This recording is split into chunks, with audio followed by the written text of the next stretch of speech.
Is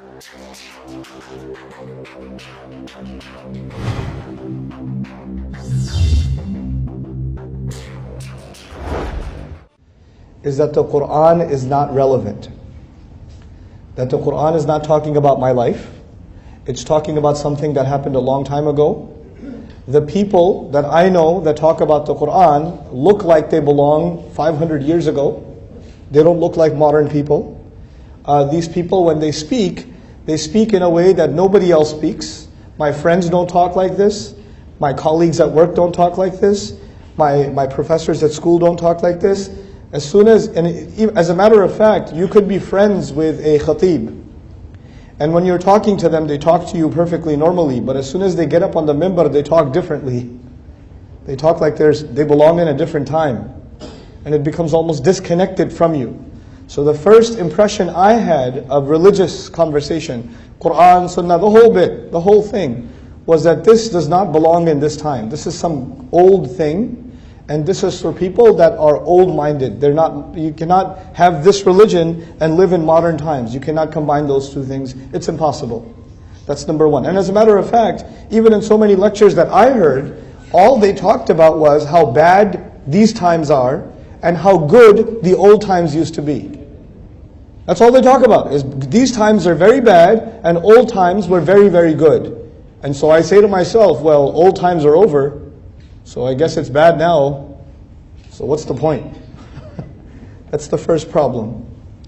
The second problem I noticed, again, something I noticed in myself, and then I noticed it in now millions of other people, is that this religion and this book is extremely strict, and it's harsh, and it's difficult, and it has rules that are not easy. The rules of this book, the guidelines of this book, that it tells you to do some things that you're not supposed to do, or it forbids you from some things, or it commands you to other things, but its rules are too many, and too heavy, and too difficult, and basically impractical. You can't do it. You just can't do it. If you have to do it, you have to be a very extreme person. You cannot be a normal, happy person and do these rules. As a matter of fact, the more religious you get, the more depressed you get, and the more angry you get, and the more angry you look.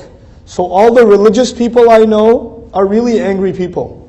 So I don't want to be like that, so that must be because of this religion. This religion is harsh, so it makes people harsh. It makes people difficult. It makes people very angry. As a matter of fact, in my own life, before I turned to the deen of Allah, I was born a Muslim, but you know how it is. If I saw a guy with a beard, I ran the other way. I do not want to be around those guys, because they keep telling me how I'm going to hell. Or they're just going to tell me to do something like go make salat. Or, hey brother, why do you have this? Why are you dressed like that? What are you listening to? What are you watching? Stop. I don't want to talk to you. Just leave me alone. Let me eat pizza. You're sitting there relaxing, eating your pizza. The guy with the beard walks into the restaurant. You're like, oh God. I was enjoying my meal. This guy had to come in here. So the religion is harsh, and people that follow the religion are also harsh. That was the second attitude. The third attitude was that every time I hear, or at least most of the times when I heard people talk about the deen of Allah, they did not tell me why I should be Muslim. They did not tell me why I should be Muslim. They only told me that I should be Muslim. Here's what you should do. And if I said, why should I do it? They said, because you're going to burn in hell if you don't do it. Why should I believe I shall burn in hell? Don't question why you should believe it will burn in hell. You're a kafir if you question. You have doubts? You don't have iman? And if you go to the person who gave you that lecture and you say to them, so how do we know for sure that this is the right religion? How do we know? I mean, there's so many religions in the world. How do we know that we have the right religion? The Shaykh will tell you, and he told me, you son, you need to make wudu, then you need to make 2 rak'ah, because you're getting waswasa from shaitan. After I make wudu and I make 2 rak'ah, I still have the same question. Why are we following this religion? Every time I ask that question, people said, Astaghfirullah al-Azim. How can you ask that question? You're not supposed to ask that question. Inna lillahi wa inna ilayhi. Do your parents know about this? Akhil Kareem, sit down, sit down. Let me do some ruqyah on you. But then after the ruqyah is done, I still have the same question. So you know what I started thinking? And millions of young people around the world started thinking? These people don't have an answer to that question. These people, number one, they want you to live like you live, they don't want you to live in 2015, they want you to live in 1275. They want you to live in the time of Umar ibn Khattab radiallahu anhu. That was number one. It's irrelevant for this time. Number two, they're extremely harsh. And number three, they don't want to answer my questions. They think my questions are evil.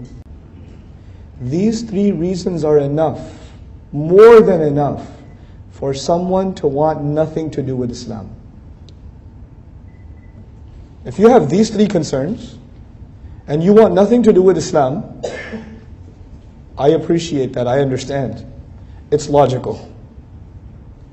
And I can tell you, with a good degree of confidence, I have not been to any country in the world, Muslim or non-Muslim, where there are not people who think exactly like this.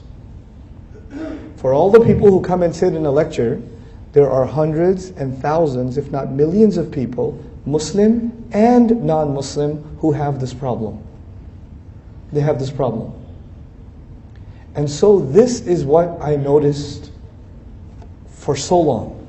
And I stayed away from the Quran for so long in my life for one reason. It doesn't have to do with my time. It's harsh. It's not going to answer my questions. How are my questions? I have questions. I went to college in New York City. I took a philosophy class. And in philosophy class, and in psychology class, and in anthropology class, when I'm studying Freud, when I'm studying, evolution, when I'm studying, modern European philosophy, how is a book 1400 years ago going to answer my questions? Come on. Seriously? It's not going to have answers to my questions. So I have no reason to go to this book. But by the gift of Allah, for no other reason, فَإِنَّ اللَّهَ يَهْدِي مَنْ يَشَاءُ. When I did stumble upon the book of Allah, when I did start to decide to try to understand the book of Allah, and I was fortunate enough to find some incredible, incredible teachers, I realized all three of those things were untrue. The book is incredibly relevant. The book has answers to my questions and my problems and my personal problems today. Forget about society's problems and the world's problems. That's stage 2 and stage 3. I'm talking stage 1, my personal problems. It has answers. The second issue was it's harsh. The more I studied the book, I realized people are harsh, but the book is not harsh. Allah sent the book as a rahmah, but we don't have rahmah. So when we talk about the book, but we take out the rahmah. That's what we do. Allah's book doesn't do that, we do that. Okay, we're intolerant. We're intolerant. And I'll talk about that a little bit later, some more. And then the third problem was that people don't want to answer my questions. I have questions and they say, Astaghfirullah, this is from shaitan. But the Quran says, Hatu burhanakum in kuntum sadiqeen. The Quran is inviting people to ask questions and bring their criticisms. Which religion in the world says, please, criticize? No other religion other than Islam. Please, we would invite you to question and criticize this book. فَأْتُوا بِسُورَةٍ مِّن مِثْلِهِ وَادْعُوا شُهَدَاءَكُمْ مِن دُونِ اللَّهِ. I'm reading this and I'm saying, how can a book do that? I thought this book is supposed to tell me, just believe. And if you don't believe, you will burn. But this book says, no, think for yourself. أَفَلَا تَعْقِلُونَ. No other religion tells you to think. Actually, every other religion tells you, stop thinking and just believe. Stop thinking and just believe. And this book says, you cannot stop thinking. You have to think, and if you think, only then you will believe. There's no other religion like that. We keep talking about doing da'wah to non-Muslims. I am here to tell you, the ummah itself is disconnected from the Quran. And actually, a lot of times, when the people are hearing about the Quran, they are hearing a message that is harsh, that is irrelevant, and that does not answer their questions. Even though the Quran answers the questions, the person presenting it doesn't present it that way. And so we are misrepresenting, or let's not say misrepresenting. We are underrepresenting the Book of Allah. We are underrepresenting the Book of Allah. That is the problem that I see before me. That's the challenge of our time. That to me is the biggest challenge of our time.